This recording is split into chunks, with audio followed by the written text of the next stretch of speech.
Good afternoon and welcome to All Things Newark. I'm Karen Dinkins, your host, and the New Yorkers are coming. The New Yorkers are coming. The New Yorkers are coming to the Forest Hill section of Newark.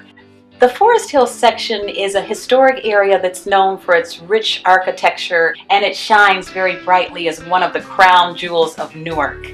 And this young lady here, Catherine Longendijk, has written a book aptly titled Forest Hill. She's lived in the area for many, many years, and she's going to tell us all about her experience and her book. But I'd like you to know something. Right now, we are in the Sydenham House. This is the oldest private residence in New Jersey. And we have the privilege and honor of being here in this house and speaking with Catherine. Thank you so much for being with us today. Thank you for inviting me. Tell me about growing up in the Forest Hill section of Newark. What was that like? It was just any other neighborhood. You know, we didn't think we were anything special. You had a range from lower middle class, upper class, a lot of different ethnic backgrounds. Okay. Totally mixed neighborhood. We had fun. It was just a very normal suburban type childhood. Okay. Now, why did you write the book on the Forest Hill section? Tell me how all of that came about. Well, the publisher, which is Arcadia Publishing, they, in the course of investigating different areas to write books about, they found out about Forest Hill in Newark. And they contacted our community association, the Forest Hill Community Association, and they said, we'd be interested in publishing a book on Forest Hill. So the community association, knowing that Kathleen and I had done the book on Branchbrook Park, approached me and said, would you be interested in doing this book? Okay. And one of your, sections of the book, Ghosts of Mansions Past. Yes. That kind of broke my heart. Yes, it hurts all of us who are interested in historic preservation to think of these wonderful homes that have been torn down, either because they're too old-fashioned. You know, I don't taste change, but you have to respect your past. So tell me about historic preservation and why that is so important. It is the backbone of the neighborhood. It's the fabric of the neighborhood. It's important to remember your past as well as living in the present. But they don't build homes with character anymore.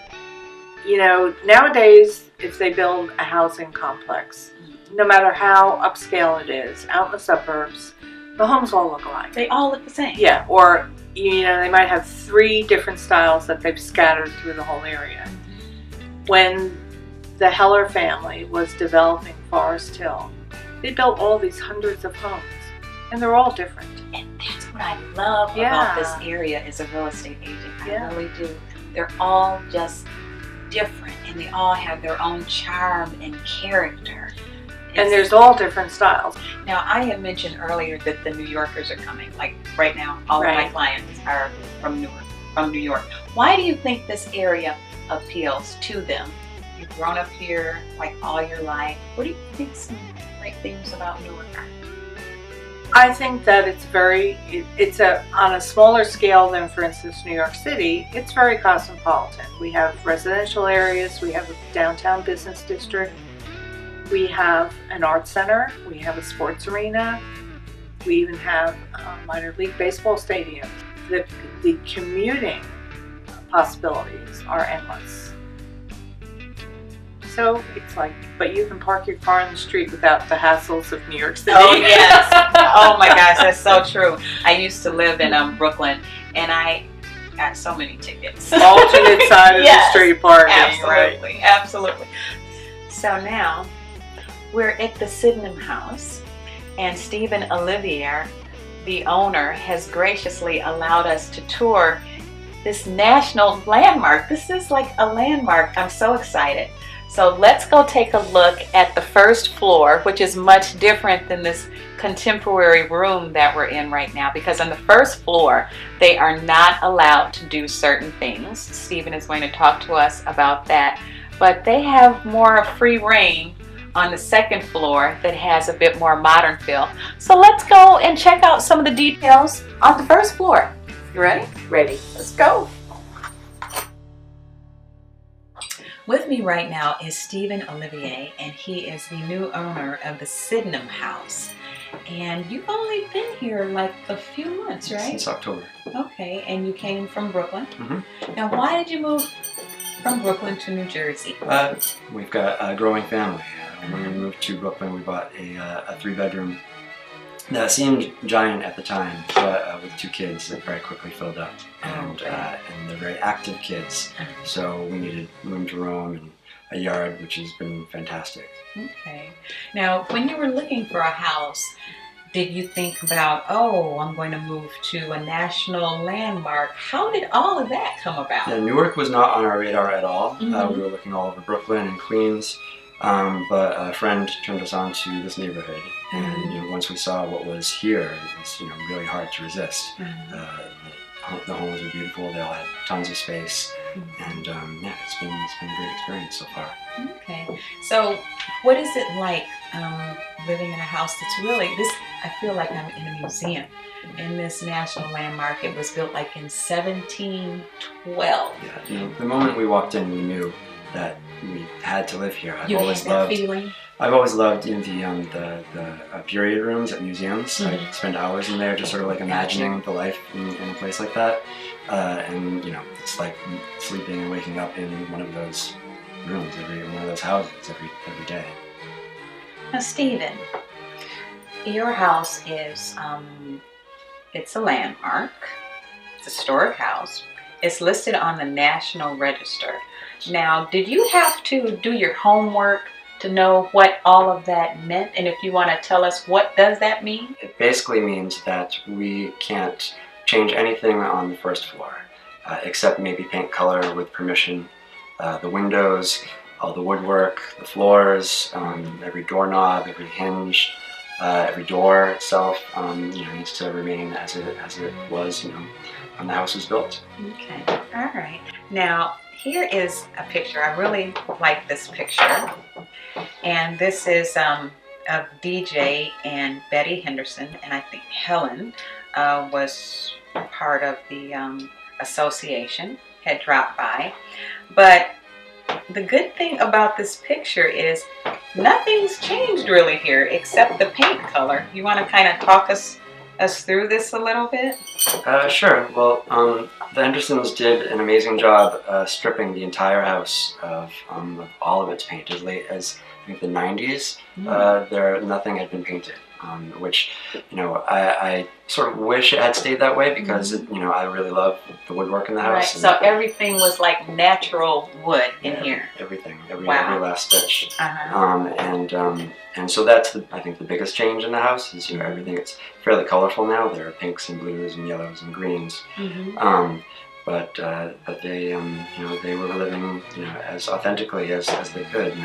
Eating around eating by the fireplace in the kitchen. And which we're standing in right now. Well, I just want to thank you for appearing on All Things Newark. Thank you. And I want to welcome you to the neighborhood. Thank you very much. Thank you. We are at the beautiful home of Dan Zanella and Stephen Horn. Now, how did you find out about the Forest Hill section of Newark? I was working for the New Jersey Symphony downtown Newark, so I was looking for some place close by, and Stephen was working in Jersey City at the time, and the concertmaster from the orchestra happened to live in the neighborhood and introduced us to Forest Hill, and so we came up and took a look around, saw a lot of wonderful rooms, but we're fortunate to find this one. Okay. Now, what about your friends, relatives, when you said, I am moving to Newark? How did that go over? My mom was a little less than thrilled. She had not been aware that there were any areas of Newark that were worth moving to. And she's from North Jersey her whole life. So she had no clue no about idea. Forest. They were pleasantly surprised. They were very pleasantly surprised when we came and visited some houses here. Okay, all right. So what is it like living in the area? You've been here for a while. Have you seen a transition or anything with Newark? Well, I'd say we've seen people really investing in their homes here and taking care of them and improving their homes, which is a wonderful trend to see. We're seeing more families move in now than I think we've ever seen here in the neighborhood, which is fabulous to see that. But also, I think I think people feel like they're custodians of this neighborhood, which is wonderful, and that's really what you want. We were struck when we first moved in that there's always been a sense of community here. We were out our first weekend here. I think we were out in the yard doing things, and we had neighbors stopping up and introducing themselves and saying hello, which was new for both of us. It was very, very new for me. Yeah. Okay, so what were you used to? Well, I before this I lived in a condo in Jersey City, and I don't think I spoke to anybody in my building except for my exact next door neighbor the whole time I was there. Because it was the kind of condo where you drove in, parked downstairs, took an elevator to your apartment. And you didn't speak to people. You didn't have occasion to speak to people. And then the very first weekend, we're outside and just cleaning up the yard, and all of a sudden neighbors are walking over. I'm like, where are we? Okay, did we move into someplace far away from New Jersey? I love that about Newark and the Forest Hills section of Newark in particular. A lot of people don't know about this area, and if you bring them to this area, they're like, "Oh, that's Newark." Yeah. Do you get that too? Oh, constantly. All the time. Matter of fact, we've had people who come to the neighborhood and they say, "Are we still in Newark?" We tell them we live in Newark, and they come, "Oh, I didn't. Yeah, I had no idea this was here." And they live 15 minutes away, even or 20 minutes away, and they just don't know. Right. Yeah, but the word is getting out. Oh yeah, absolutely. A little bit. Absolutely. More and more people. I work in real estate, so a lot of my calls are people that want to live in this area. Well, because it's perfect for transportation in and around northern New Jersey or into the city. We have 3 ways to get into the city here, which is great. When Stephen was working in Jersey City, that was one of the reasons that we wanted to be here, because getting to Hudson County, there were multiple routes in, and of course proximity to all the public transportation. It's perfect for that. It really is. Yeah, It really very is. convenient. Well, you know what? I just want to thank you for being on camera and appearing on All Things Newark. But I'd like to take a look and show everyone some of the great pieces and just your house, if you don't mind. No, that's Can fine. we take a look? Absolutely. Okay, Absolutely. let's go take a look. Sure. Thank you.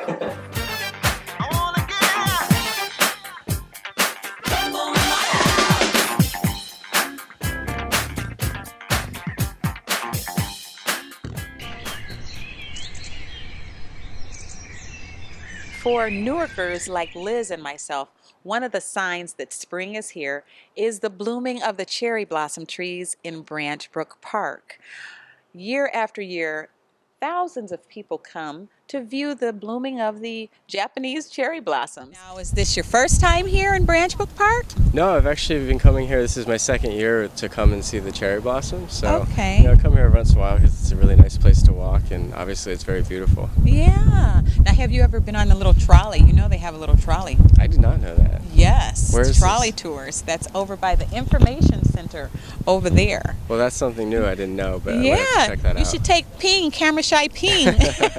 Of course. And you guys take a little trip. Yeah. Yes. I am with Frank from East Orange, who is out enjoying the day.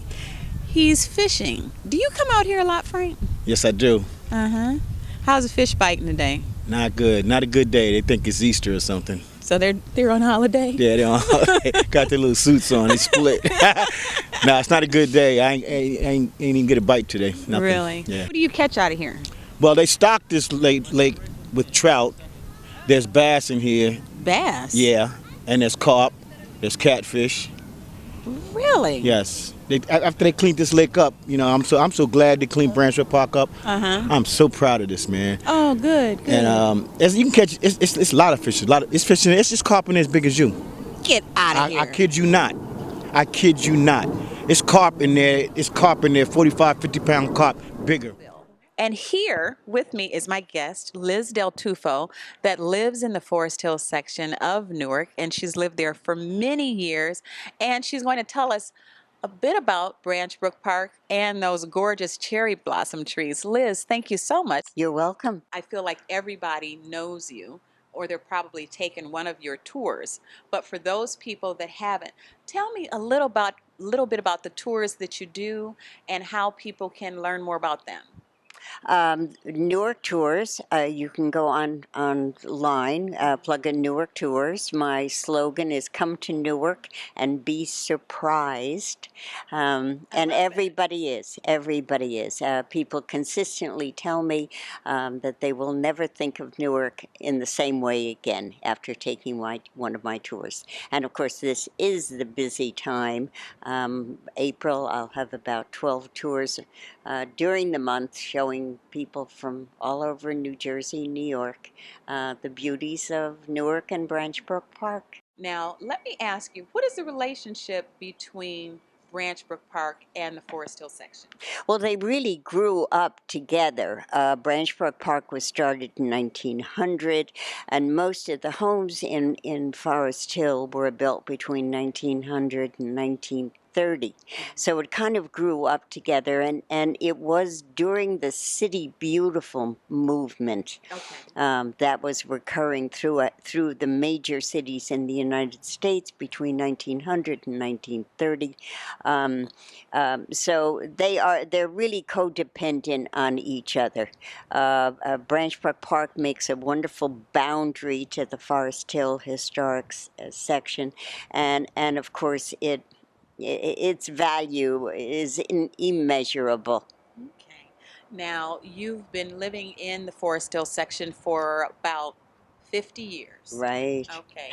So, so tell me, what was it like when you first moved here and compared to now? The neighborhood, of course, when I moved here, it was in the 1960s. The neighborhood was very different. It was very traditional in that it was mostly Italian, husband, wife, families. Today it's evolved to a very diverse community, which is great. Multi-ethnic, African American, Spanish, everybody located in the Forest Hill section. It's an incredibly diverse community, Yes, it is. which adds so much vibrancy and vitality to it. So while the wealth that was in the Forest Hill community is not there, it's been traded for something that I think is a lot healthier. The park is as beautiful as the park was when I first came here. It's much better today. Now, I understand that there is a grant that Branch Brook Park has for continued beautification. Joey D is going to put in 400 new cherry blossom trees. And also, I understand there's some other things happening in the park as well with the pavement of some walkways. Yeah, some of the old walkways, which have become very kind of rocky, bumpy, tree stumps, stuff like that, makes the walking pretty difficult. They are being paved. I think there are some drainage projects that are going on because most of the park was built on what was swampland. Oh, really? Yeah, Okay. and so the drainage problem is one that is consistent. And I think that they're working on that as well to ease the flooding in the park. Okay, all right, because that is true. Because certain times you try to drive through the park, you yeah. can't. They put up blockades because of the pooling Right. and the drainage issues. Right. Okay, now tell me, what is something about the park that most people don't know? Wow. Well, number one, it was designed by Frederick Law Olmsted. It is the oldest county park in the United States, and there are more flowering cherry trees in Branch Brook Park than anywhere in the world, including Washington or Tokyo. Okay, wow. Now that's new about Tokyo. I didn't know that. But I do know that Washington, D.C. has 3,750 trees, and we have over 4,000 blooming cherry blossom trees right here in Newark, New Jersey. And if you haven't had the opportunity to come out and just enjoy Branch Brook Park, please do, because it's open to everyone and it is beautiful and such a great time. Thank you for tuning in to All Things Newark.